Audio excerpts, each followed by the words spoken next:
आज का हमारा टॉपिक है कॉन्ट्रैक्ट कॉस्टिंग मेथड, ठेका लागत निर्धारण विधि।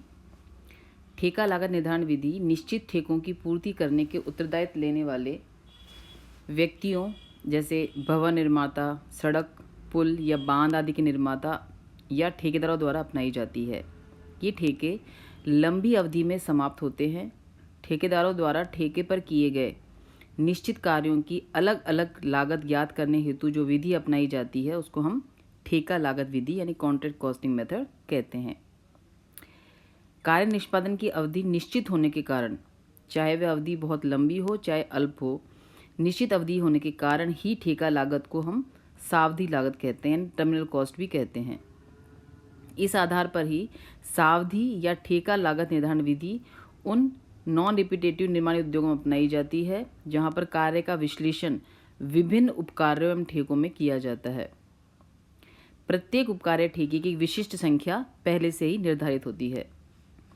हम कुछ मुख्य विशेषताएं देखें ठेके की। कॉन्ट्रैक्ट क्या विशेषताएं होती हैं? उसे ठेका, ठेकेदाता एवं ठेकेदार के मध्य एक संबंध होता है जिसमें ठेकेदार एक निश्चित मूल्य के बदले ठेकेदाता को निश्चित कार्य एक निश्चित अवधि में पूरा करने का वचन देता है। यानी कॉन्ट्रैक्ट के अंदर एक जो ठेकेदार है वो एक निश्चित मूल्य वसूल करता है जिसके बदले वो ठेका देने वाले को गारंटी देता है कि निश्चित अवधि में उसका काम वो पूरा करके उसको दे देगा। ठेके की राशि सामान्यतः बहुत अधिक होती है, इसलिए इसका भुगतान किश्तों में किया जाता है, एक साथ नहीं किया जाता।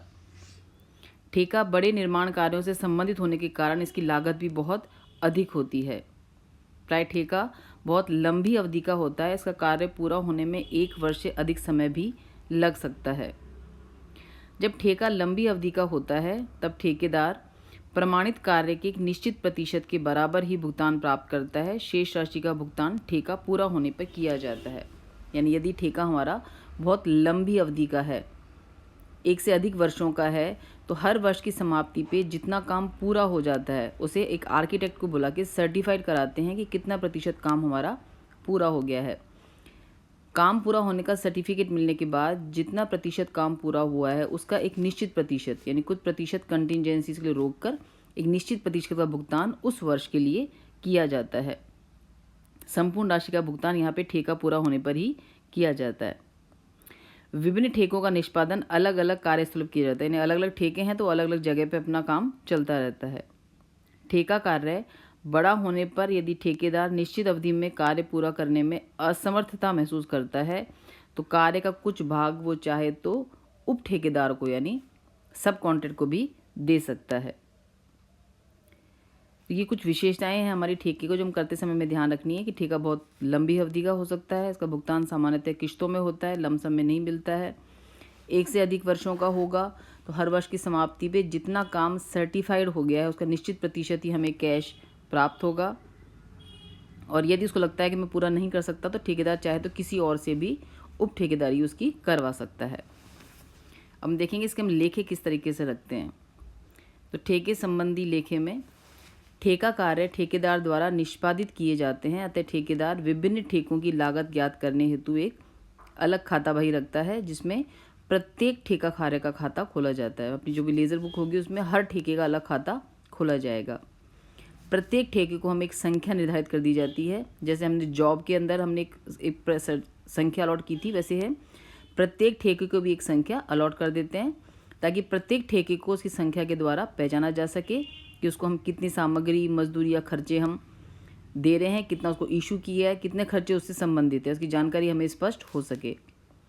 प्रत्येक ठेके खाते के ऊपर ठेके से संबंधित अन्य सूचनाएं भी दे दी जाती हैं, जैसे ठेके की संख्या जो हमने फिक्स करी दी है, इसके अलावा ठेका देने वाला का नाम क्या है, ठेके का मूल्य कितना है, ठेके का विवरण, किस जगह पे वो काम कर रहा है, कौन सी तिथि पे कार्य शुरू हुआ है, कब पूरा होगा, भुगतान की शर्तें, यानी जितनी भी उससे संबंधित सूचनाएं होती हैं वो हम उस लेज़र के अंदर उसमें दिखाते हैं। प्रत्येक ठेके पर लाभ या हानि ज्ञात करने हेतु प्रत्येक ठेका खाते में प्रत्यक्ष लागत जैसे प्रत्यक्ष सामग्री, प्रत्यक्ष मजदूरी, प्रत्यक्ष व्यय यानी डायरेक्ट मटेरियल, डायरेक्ट वेजेस और डायरेक्ट एक्सपेंसेस का लेखा करने तथा जनरल ओवरहेड्स को चार्ज करने के लिए ठेका खाता बही में इन लागत के तत्वों का विश्लेषण किया जाता है। तो जैसे यहाँ पे एक छोटा सा परफॉर्मा दे रखा है कॉन्ट्रैक्ट लेजर का, इसमें कॉन्ट्रैक्ट का नंबर दे रखा है, उसकी सूचनाएं पर्टिकुलर ऑफ कॉन्ट्रैक्ट दे रखा है, कस्टमर कौन देने वाला है, किस साइट पे काम चल रहा है, कौन सी डेट को शुरू हुआ था, कब कंप्लीट होगा, क्या इसकी प्राइस है और क्या इसकी टर्म्स हैं। इसकी सूचना हमने इसमें ऊपर दे रखी है कॉन्ट्रैक्ट लेजर के ऊपर। उसकी डिटेल जो है वो हमारी नीचे आ जाएंगी, जो हमने इसका परफॉर्मा बनाया है उसमें। उपयुक्त विश्लेषण से उपलब्ध सूचनाओं की सहायता से प्रत्येक ठेके कार्य का खाता बनाकर लाभ या हानि ज्ञात की जाती है। सामान्यतः एक ठेका खाते में डेबिट और क्रेडिट पक्षों में प्रत्यक्ष और अप्रत्यक्ष व्ययों हानियों का मदों का लेखा किया जाता है। यानी कौन कौन सी मदें हमारी आएंगी वो मैं थोड़ा सा ब्रीफ यहाँ पे बता रही हूँ। पहला जो मद है वो है हमारा डायरेक्ट मटीरियल। किसी भी ठेका कार्य में प्रयोग में आने वाली सामग्री चाहे वह किसी भी स्रोत से प्राप्त की गई हो, ठेके खाते में डेबिट की जाती है। मतलब जो मटेरियल काम में आ रहा है वो कहीं से भी मिला हो ठेके में, वो उसमें डेबिट किया जाएगा। विशिष्ट ठेके की पूर्ति के लिए विशिष्ट सामग्री की आवश्यकता होती है, जिसकी पूर्ति हेतु सामग्री बाजार से क्रय की जाती है। तो जो बाजार से क्रय की गई है वो परचेज के नाम से डेबिट में आ जाएगी। कुछ सामग्री हो सकता है हमारे पास पहले से ही स्टोर में हो, हमने स्टोर से इशू की है, वो भी डेबिट में दिखाई जाएगी। कभी कभी एक ठेका स्थल से अनावश्यक सामग्री अन्य ठेका स्थल को भी सीधी भेजी जा सकती है। हो सकता है पहले किसी ठेके पे काम चल रहा हो जहाँ पे कुछ सामग्री काम नहीं आ रही हो, जो इस नए ठेके के काम में हो, तो एक ठेके से दूसरे ठेके में भी सामग्री ट्रांसफ़र की जा सकती है, जिससे अनावश्यक परिवहन लागत कम हो जाए। इसी तरह विशेष ठेके में प्रयुक्त होने वाली सामग्री का मूल्य सामग्री संभरण पत्रकों के आधार पर तैयार किया जाता है। इसको सामग्री सार द्वारा ज्ञात करते हैं। क्रयादेश से अधिक सामग्री की पूर्ति होने पर अतिरिक्त सामग्री विक्रेता को, यदि हमने सामग्री ज़्यादा खरीदी है आवश्यकता से अधिक, तो हम विक्रेता को वापस भी लौटा सकते हैं।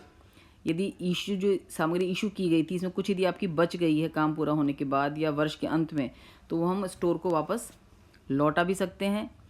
कोई सामग्री ऐसी है जो बेकार हो गई है, किसी काम की नहीं है, उसे हम बेच भी सकते हैं। तो ये सब एक्टिविटीज़ मटीरियल से संबंधित होती हैं ठेके का करते समय। यानी ठेके पे सामग्री आ कहाँ से सकती है, ठेके सामग्री विशिष्ट सामग्री हमने क्रय की हो सकता है स्टोर से इशू की हो सकता है किसी दूसरे ठेके से यहाँ ट्रांसफ़र की गई हो। तो ये सब तीनों चीज़ें हमारी डेबिट की जाएंगी ठेके खाते में। जैसे यहाँ पे बता रखा है विशिष्ट सामग्री क्रय की है तो हमारी एंट्री बन जाएगी contract account debit to cost ledger control. यदि स्टोर से इशू की है तो हमारी एंट्री बनेगी contract account debit to store ledger control. और भी किसी विशेष ठेके, जैसे नंबर दे रखा है कि 100 नंबर के ठेके से हमने सामग्री यहाँ ट्रांसफ़र की है तो हमारी एंट्री बन जाएगी contract account debit to contract number 100 account. ये तीनों हमारी डेबिट की जाएंगी। यदि सामग्री में से कुछ सामग्री हमने विक्रेता को वापस लौटा दी है जो खरीदी थी, तो एंट्री हमारी रिवर्स एंट्री बन जाएगी सामग्री क्रय करने से, यानी cost ledger control account debit to contract account. यदि हमने स्टोर को लौटा दी है तो store ledger control account debit to contract account. और यदि हमने कुछ सामग्री जो बेकार थी किसी काम की उसको हमने बेच दिया है तो बन जाएगी cost ledger control account debit to contract account. तो ये तीनों चीज़ें हम कॉन्ट्रैक्ट अकाउंट में क्रेडिट साइड दिखाएंगे। यानी जो परचेज़ किया है, जो स्टोर से इशू किया गया है, जो विशेष ठेके से इशू किया गया है, उसको हम डेबिट साइड दिखाएंगे। जो सामग्री हमने सप्लायर को वापस लौटा दी है या स्टोर को लौटा दी है या हमने बेच दी है बेकार समझकर, उन्हें हम कॉन्ट्रैक्ट अकाउंट के क्रेडिट साइड दिखाएंगे। जो हमने अन्य सामग्री बेची है उसको बेचने से यदि हमको लाभ हुआ है तो उस लाभ से एंट्री बन जाएगी contract account debit to profit and loss account में। उसको ट्रांसफ़र कर देंगे हम P&L में। लॉस हुआ है तो भी हम ट्रांसफ़र कर देंगे उसको P&L अकाउंट पे। लॉस होने पे हमारी एंट्री बन जाएगी, मतलब बेचने से लॉस हुआ है या फिर हमको माल हमारा नष्ट हो गया है या चोरी किसी भी फॉर्म में यदि हमको माल की हानि हो जाती है तो हानि को हम ट्रांसफ़र कर देंगे P&L में। एंट्री बन जाएगी profit and loss account debit to contract account.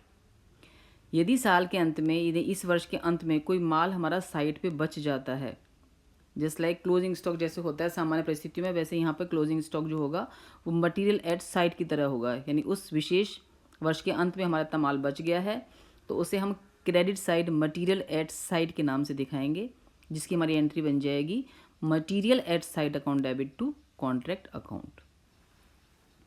सामग्री का यह अंतिम स्टॉक यानी मटेरियल एट साइट के रूप में चिट्ठे में असेट साइड दिखाया जाएगा, जिसको अगले वर्ष में ही हो जाएगा हमारे लिए opening stock.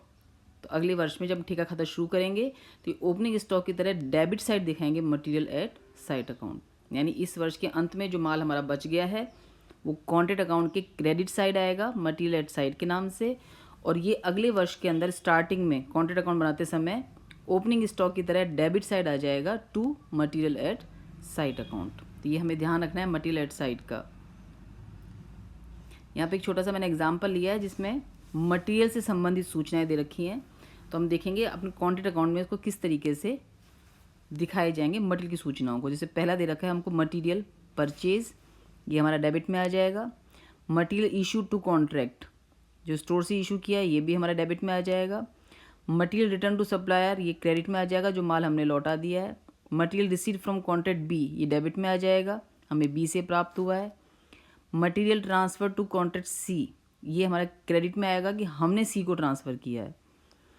Material return to store, ये भी माल हमने लौटा दिया है, ये भी हमारा क्रेडिट साइड आ जाएगा। Loss of material by theft, ये भी क्रेडिट साइड आ जाएगा। Loss of material by flood, ये भी क्रेडिट साइड आ जाएगा। Material costing 3000 was sold for rupees 3300, 3000 का माल हमने 3300 में बेच दिया है, ये एक्सक्यूज़ मी, ये क्रेडिट साइड आ जाएगा 3300। और जो उसका प्रॉफिट है 300 का, जो हमको फ़ायदा हो रहा है, इसको हम दिखा देंगे डेबिट साइड P&L में ट्रांसफ़र करके। वेस्ट मटेरियल था 500 रुपये का, हमने बेच दिया उसको 200 रुपये में, तो इसमें हमको लॉस हो गया है, तो ये हमारा आ जाएगा इसमें क्रेडिट साइड, जिसको हमने बेच दिया है।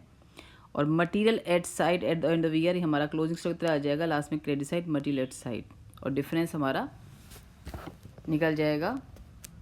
तो इसको किससे दिखाएंगे अपन, कॉन्ट्रैक्ट अकाउंट में सबसे पहले आ जाएगा टू मटेरियल परचेज, जो हमने मार्केट से परचेज किया है। To material purchase 50,000। उसके बाद जो हमने स्टोर से इशू किया है वो आ जाएगा टू मटेरियल फ्रॉम स्टोर,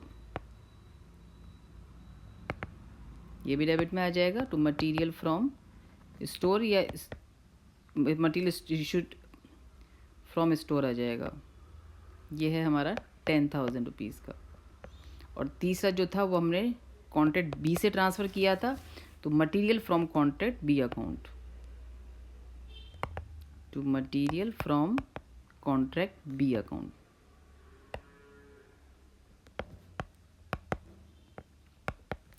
ये तीन तरह से माल हमें प्राप्त हुआ है, ये तीनों हमारे आ जाएंगे डेबिट में। अब जहाँ जहाँ पे माल हमारा कंज्यूम हुआ है, जो लौटा दिया है, वो आ जाएगा हमारा क्रेडिट साइड। तो एक तो हमने माल लौटा दिया था सप्लायर को, to material return to supplier,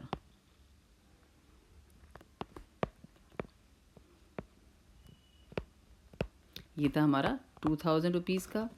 एक मटेरियल था जो हमने कॉन्ट्रैक्ट सी को हमने ट्रांसफ़र किया था, ये भी क्रेडिट में आ जाएगा क्योंकि इससे भी हमारा मटेरियल कम हो रहा है। तो to material transfer to contract C, ये है सी अकाउंट, ये हमने ट्रांसफ़र किया था 1000 का माल, और 4000 का माल हमने स्टोर में लौटा दिया। तो by transfer to material return to, material return to store, ये है हमारा 4000 का। 2000 का हमने सप्लायर को लौटा दिया, 1000 का हमने कॉन्ट्रैक्ट सी को दे दिया है, 4000 का हमने स्टोर को लौटा दिया है। इसके अलावा जो हमको लॉस जो हुए हैं वो अपने ट्रांसफ़र हो जाएंगे P&L में, तो by profit and loss account में आ जाएगा हमारा। हमें लॉस हुआ है, एक तो लॉस बाय थेफ्ट, जो हमारा चोरी हो गया था, एक था लॉस बाय फ्लड, जो बाढ़ से नष्ट हो गया था हमारा।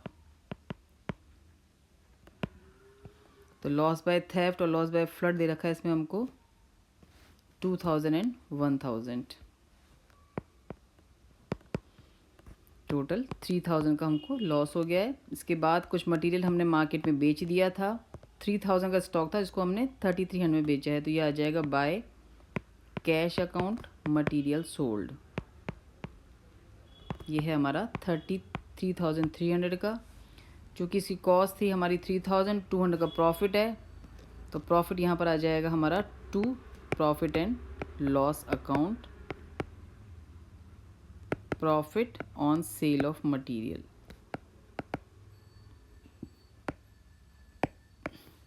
यह आ जाएगा हमारा 3300 का स्टॉक था, हमने बेचा है 3300 में बेचा है, 3000 का स्टॉक था, तो प्रॉफिट आ जाएगा हमारा 300 का। उसके बाद बाय कैश जो हमने जो वेस्ट मटेरियल है उसको हमने बेच दिया है, जो वेस्ट मटेरियल बेचा है उसका सिर्फ जितना हमने बेचा है वही वैल्यू पर दिखाई जाएगी यहाँ पे। वेस्ट सोल्ड, जो बेच दिया, जितने में बेचा से वो शो करना है हमें 200। यानी जो एबनॉर्मल आइटम है उसके तो हम प्रॉफिट लॉस निकाल के दिखाएंगे, लेकिन जो नॉर्मल लॉस है वो हमारा सिंपल वसूली मूल्य है तो दिखाया जाएगा, नहीं तो आपका नहीं दिखाया जाएगा। और लास्ट में आ जाएगा हमारा by material at site. Material at site था हमारा 5000। तो जब भी हम कॉन्ट्रैक्ट अकाउंट बनाएंगे तो हमें ध्यान रखना है कि 3 चीज़ें हमारी डेबिट आएंगी। मटेरियल परचेज, जो हमने विशेष परचेज किया हो, मटेरियल फ्रॉम स्टोर, यदि स्टोर से हमने इशू कराया हो यानी स्टोर ने हमको दिया हो, या किसी और कॉन्ट्रैक्ट ने दिया हो, तीनों हमारे डेबिट में आएंगे। जिस वजह से हमारा मटेरियल कम हो गया है, यानी हमने सप्लायर को लौटा दिया है या स्टोर को लौटा दिया है या किसी और ठेके को ट्रांसफ़र कर दिया है, लॉस हो गया है किसी वजह से, या हमने बेच दिया है, ये सब चीज़ें दिखाई जाएंगी हमारी क्रेडिट साइड। और साल के अंत में जितना मटेरियल बच जाएगा वो हमारा क्लोजिंग स्टॉक की तरह दिखाया जाएगा, credit side by material at site, जो नेक्स्ट ईयर की स्टार्टिंग में डेबिट साइड दिखाएंगे ओपनिंग स्टॉक की तरह। तो इस तरह से हमें स्टॉक को दिखाना होता है कॉन्ट्रैक्ट अकाउंट में। दूसरा जो आइटम है हमारा वो है डायरेक्ट लेबर। ठेका कार्यस्थल पर यानी साइट पे काम करने वाले श्रमिकों को समय समय पर दी गई मजदूरी को हम डायरेक्ट वेजेस कहते हैं। उसे ठेका खाते में डेबिट किया जाता है, क्योंकि सारी जो भी कॉस्ट है वो डेबिट की जाएगी, तो डायरेक्ट वेजेस भी हमारी ठेके खाते में कॉन्ट्रैक्ट अकाउंट में डेबिट साइड दिखाई जाएगी। कई ठेकों पे एक साथ चल रहे कामों की दशा में प्रत्येक ठेके लिए दी जाने कुल मजदूरी के संबंध में सूचनाएं जॉब कार्ड्स की सहायता से प्राप्त करते हैं। यानी एक ही मजदूर आपका अलग अलग साइट पे काम कर रहा हो तो हर ठेके पर उसके जॉब कार्ड्स इशू होते हैं कि कब वो वहाँ पर आया है काम करने, कब उसने काम छोड़ा है। तो उस जॉब कार्ड्स में जो टाइम मेंशन होता है उसके अकॉर्डिंग जितनी मजदूरी उस ठेके से संबंधित दी गई है वही मजदूरी उस ठेके खाते की डेबिट साइड दिखाई जाएगी। यदि लेखा अवधि के अंत में अथवा कार्य पूर्ण होने पर मजदूरी का कुछ भाग का भुगतान नहीं किया गया हो तो उसके लिए भी तो उस राशि को हम आउटस्टैंडिंग वेजेज अकाउंट में ट्रांसफ़र कर देते हैं, जिसकी एंट्री बन जाती है हमारी contract account debit to outstanding wages account. यानी जिस मजदूर ने जितने घंटे इस कॉन्ट्रैक्ट पे काम किया है उतने घंटे की मजदूरी यदि चुका दी गई है तो बैंक के नाम से आ जाएगी। यदि नहीं चुकाई गई है, किसी वजह से कुछ बकाया रह गई है वर्ष के अंत में, तो वो हमारी आउटस्टैंडिंग वेजेस के नाम से डेबिट साइड दिखाई जाएगी। ये आउटस्टैंडिंग वेजेस हमारे बैलेंस शीट में लायबिलिटी साइड दिखाया जाएगा, जिसको हम अगले साल इसकी रिवर्स एंट्री कर देंगे। यानी अगली अवधि के प्रारंभ में आउटस्टैंडिंग वेजेस अकाउंट को डेबिट करके कॉन्ट्रैक्ट अकाउंट को क्रेडिट करके इस अकाउंट को क्लोज कर दिया जाएगा। ऐसे श्रमिकों का पारिश्रमिक एवं पर्यवेक्षक का वेतन जो किसी एक ठेके से संबंधित नहीं है उसको हम इनडायरेक्ट लेबर बोलेंगे। इसे किसी उचित आधार पर सभी ठेकों के अंदर बांट दिया जाएगा। यानी जो मजदूर किसी पर्टिकुलर ठेके पर निश्चित समय तक काम कर रहा है, ये हमको इसकी जानकारी निकालना आसान है, तब तो वो कहलाएगी डायरेक्ट वेजेस, उसको हम दिखाएंगे कॉन्ट्रैक्ट अकाउंट की डेबिट साइड। लेकिन कोई मजदूर या कोई सुपरवाइज़र ऐसा है जो निश्चित अवधि यानी कोई फिक्स नहीं है कि किस ठेके पे कितनी देर उसने काम किया है, इसकी कोई रिकॉर्ड हमारे पास नहीं है, तो उसको जो मजदूरी चुकाएंगे वो हमारे लिए हो जाएगी इनडायरेक्ट लेबर, जिसको हम सभी ठेकों में जो भी उचित रेशो दे रखा होगा या उचित रेशो जो हमने तय किया होगा उस रेशो में सभी ठेकों में बांट के दिखाएंगे। तीसरा जो आइटम है हमारा वो है डायरेक्ट एक्सपेंसेस। ऐसे व्ययों को जिनका लाभ ठेका विशेष को ही प्राप्त होता है उस ठेके पे ही प्रत्यक्ष व्यय के रूप में चार्ज किए जाते हैं। जैसे किसी विशेष भवन निर्माण के लिए तैयार किया गया नक्शा, उसके संबंध में विशेषज्ञों को दिया गया शुल्क, उस भवन के ठेके से संबंधित प्रत्यक्ष व्यय माना जाएगा, भवन ठेका खाते में डेबिट किया जाएगा। यानी कोई विशेष खर्चा जो उस ठेके से ही संबंधित है और आयगत प्रकृति का है उसे हम ठेके खाते के डेबिट साइड ही दिखाएंगे। लेखा वर्ष के अंत में यदि ऐसे व्यय का कुछ अंश अदत्त रह जाता है तो उसी तरह इसको भी हम आउटस्टैंडिंग एक्सपेंसेस में ट्रांसफ़र करके दिखाएंगे, जिसकी अगले साल रिवर्स एंट्री की जाएगी। जो चौथा आइटम है हमारा डेबिट साइड जो अपन दिखाते हैं, हमने direct material, direct labour, direct expenses, ये तीन तो हमेशा डेबिट में आएंगी।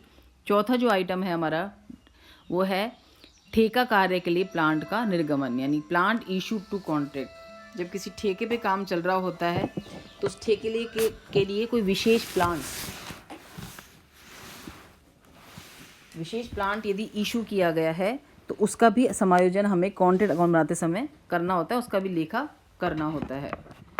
इस लेखा करने की अलग अलग विधियाँ होती हैं, किस तरह से दिखाना है, जिसको डिटेल में मैं आपको अगले वीडियो में बताऊंगी। यहाँ सिर्फ मैं आपको ब्रीफ कर रही हूँ, इसकी डिटेल में मैं आपको कैसे हमको प्लांट इशू टू कॉन्ट्रैक्ट का एडजस्टमेंट कैसे करना है, कैसे लेखा करना है अलग अलग स्थितियों में, वो तीनों विधियाँ मैं अगले वीडियो में आपको बताऊँगी।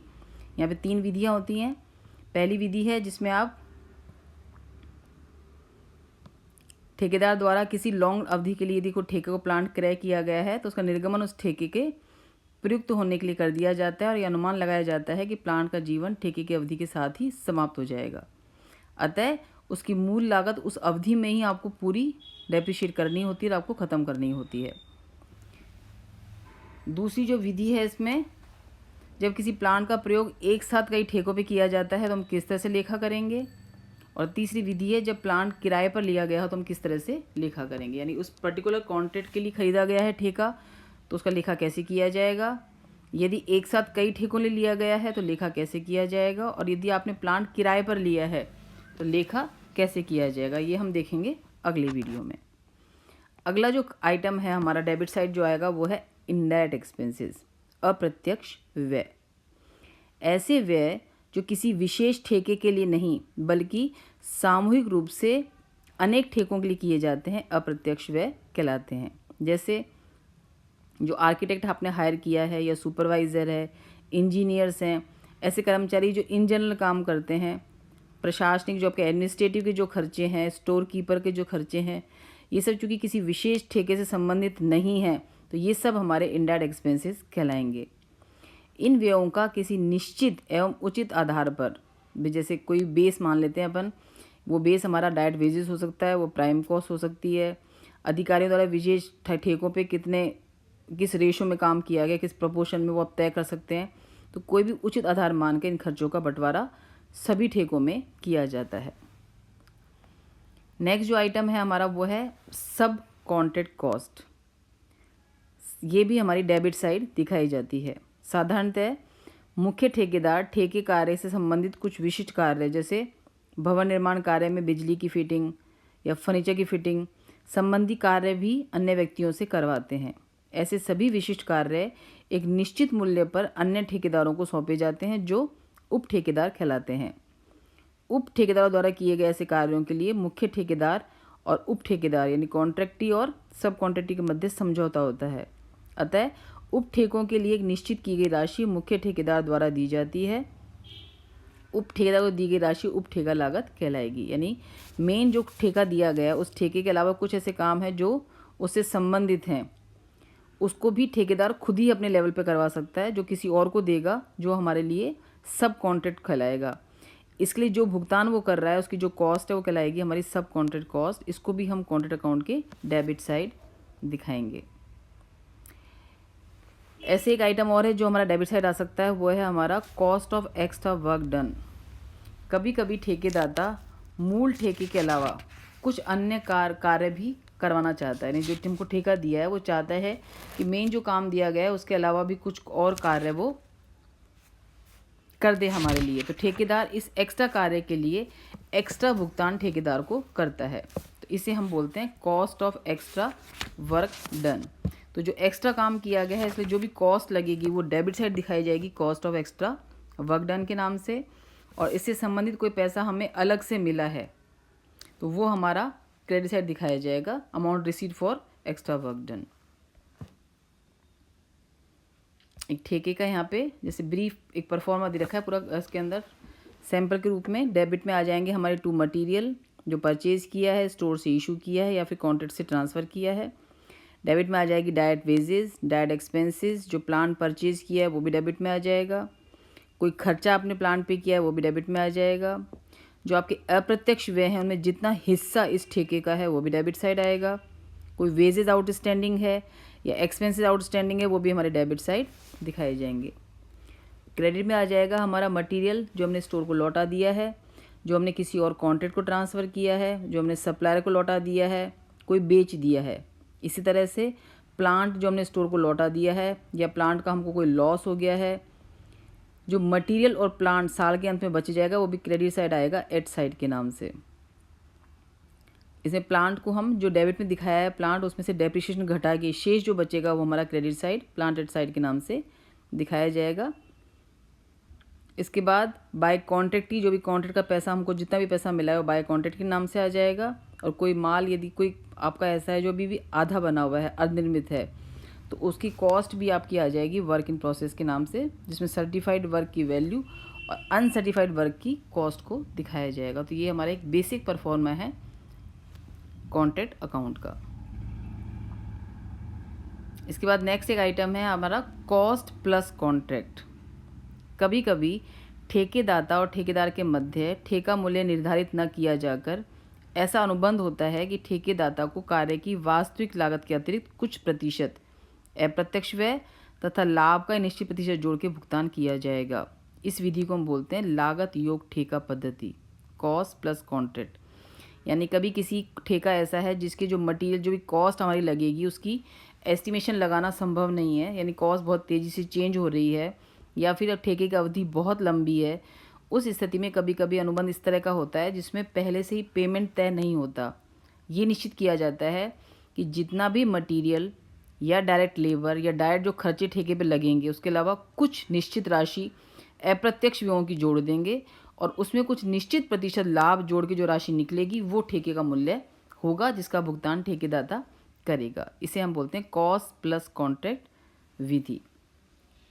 प्राय ये पद्धति उस समय प्रयुक्त होती है जबकि ठेका कार्य बहुत तेज़ी से पूरा करना हो तथा समय अभाव के कारण ठेके की लागत का सही अनुमान लगाना संभव नहीं हो या फिर एक समस्या हो हमारे लिए। जैसे युद्ध व आर्थिक अस्थिरता की दशा में सामग्री और श्रम की लागत क्या होगी, ये एक जटिल समस्या है। इसको तय करना मुश्किल है कि इस स्थिति में हमारा कॉस्ट में क्या चेंज आ सकता है। अतः ठेकेदाता और ठेकेदार आपस में पहले से तय कर लेते हैं कि वास्तविक लागत में कौन कौन से व्यय शामिल किए जाएंगे, कितना निश्चित प्रतिशत लाभ होगा और किससे हमको याद करना है। ऐसे एक शब्द और आता है हमारा यहाँ पर, उसका नाम है वृद्धि वाक्यांश या सोपान धारा। ये सब वो पॉइंट्स और टर्म्स हैं जो आपको ध्यान रखनी है कॉन्ट्रैक्ट अकाउंट बनाते समय। एस्केलेशन क्लॉज, यह ठेके की एक ऐसी शर्त है जिसके अनुसार सामग्री, श्रम व अन्य व्ययों के मूल्यों में परिवर्तन होने पर ठेका मूल्य में भी उसी के अनुसार परिवर्तन कर दिया जाता है। मोस्टली अपनी सुरक्षा के लिए ठेकेदार इस तरीके का एक वाक्यांश जुड़वाता है कि यदि सामग्री, श्रम और व्यय में मूल्यों में बहुत ज़्यादा चेंजेस आते हैं, मतलब आपने जो अनुमान लगाया है उससे बहुत ज़्यादा चेंजेस यदि आ जाते हैं तो उसी के अनुसार हमारा ठेका मूल्य भी चेंज किया जाएगा, परिवर्तित किया जाएगा। इस धारा को ठेका अनुबंध में सम्मिलित किए जाने का उद्देश्य दोनों पक्षों के मूल्य में होने वाले अलाभकारी परिवर्तन से होने वाली हानि से बचाना होता है। इस धारा के अनुसार ठेका कार्य के दौरान सामग्री, श्रम व अन्य तत्वों के मूल्यों में एक निश्चित प्रतिशत से अधिक वृद्धि होने पर ठेकेदाता द्वारा ठेकेदार की क्षतिपूर्ति का प्रावधान होता है अथवा ठेका मूल्य में एक निश्चित प्रतिशत से वृद्धि कर दी जाती है। इसके विपरीत ठेके की अवधि में विभिन्न तत्वों की लागत में एक निश्चित प्रतिशत से अधिक कमी होने पर ठेकेदार द्वारा मूल्य ठेका में कुछ प्रतिशत कमी की जाती है। तो ये दोनों की ही सुरक्षा के लिए है, ठेकेदार के लिए भी और ठेकेदाता के लिए भी है। ठेका अनुबंध में सोपान धारा को समावेश की शर्तों में अगले के उदाहरण द्वारा सरलता से समझा जा सकता है। दो जैसे है, एक है सामग्री मूल्य सोपान धारा। यदि हमें सामग्री नियंत्रित मात्रा से अधिक बाह्य प्रदायकों से लेनी पड़ेगी तो डैश डैश रुपये से अधिक लागत आपको वहन करनी होगी। इस तरह से लाइन हम डाल देते हैं जब शर्तें तय होती हैं। इसी तरह से एक श्रम सोपान धारा है कि यदि सरकार द्वारा की गई कार्रवाई के फलस्वरूप श्रमिकों की न्यूनतम पारिश्रमिक वृद्धि होती है तो ठेका मूल्य में डैश डैश रुपये की दर से वृद्धि कर दी जाएगी। तो इस तरह से एक लाइन डाल दी जाती है जिसको हम फॉलो करेंगे यदि स्थितियाँ ऐसी होती हैं। तो ये सब वो पॉइंट्स हैं जो आपको ठेका खाता बनाते समय ध्यान रखने हैं। ये तो सिर्फ मैंने आपको ब्रीफ बताया किस तरीके से हमें ठेका खाता में सारे पॉइंट्स ध्यान रखने हैं। बाकी डिटेल में हम देखेंगे आगे के वीडियोज़ में।